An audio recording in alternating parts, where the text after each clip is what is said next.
हजरत ख्वाजा निजामुद्दीन औलिया देहलवी रहमतुल्लाह अलैह जेरी मल गुजरी गंजो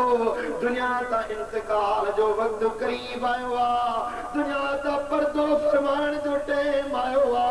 ओरी मल पदे खलीफे के सडु कयो तन ओ बच्चा जरा ओरे आ मुझी आखिरी नसीहत बुध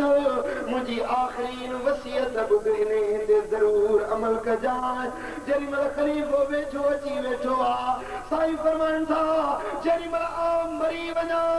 मुझे जनाजे सा गड ही रुबाई पढ़दो हल जाए ही बैत पढ़दो हल जाए जेरी मल बुजुर्गन जो इंतकाल थी वियो जनाजो मुबारक खणी हलण लगान खलीफो बुलंद आवाज में बुजुर्ग जे जनाजे जे गया चवण लगो आ सर्व से मीना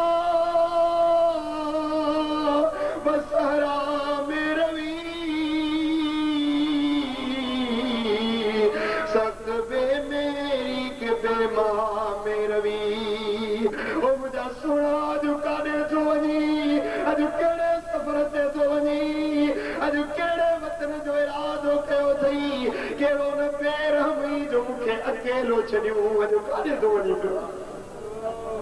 सर्व से मीना बसरा में रवी सब बे मेरी की बेमा में रवी ए तमाशा का आलम रुए तो तू मुझा बारे तमाशा में रवी ओ मुझा मुर्शिद मिठड़ा जिते तुझी दरबार लगदी हुई हजारे परवाना तुझे दीदार जलाईंदा हुया अजु आ दरबार किथे खोलण थो वनी अजु किथे पदो दीदार कराइण थो वनी जड़ी मल खलीफे यो बैत पड़ियो आ बुजुर्ग जे जनाज़े में चुप अची वई आ कफन खुली वियो आ कफन मां हथ मथे खणी फरमाईंदा बदीदार जाना मेरवम आप जे यार जे दीदार जे लाए वनी रहियो आप जे महबूब जे दीदार जे ला वनी रहियो आया आप जे हकीकी दोस्त जे दर्शन जे लाए वनी रहियो आया मालूम थियो अल्लाह जा वली मरदा नहन हू त रब जे दीदार में वनी मुस्तगरक थींदा करे अल्लाह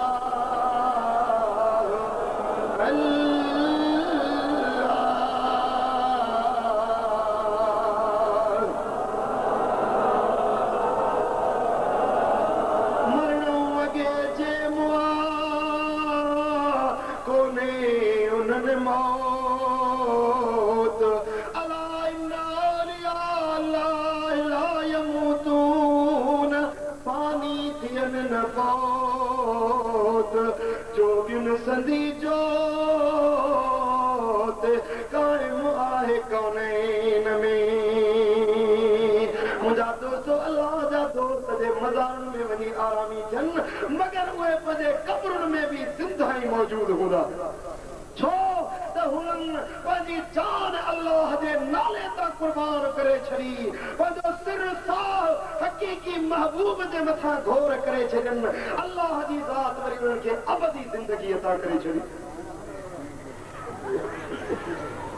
हो मुंहिंजा तूं अञा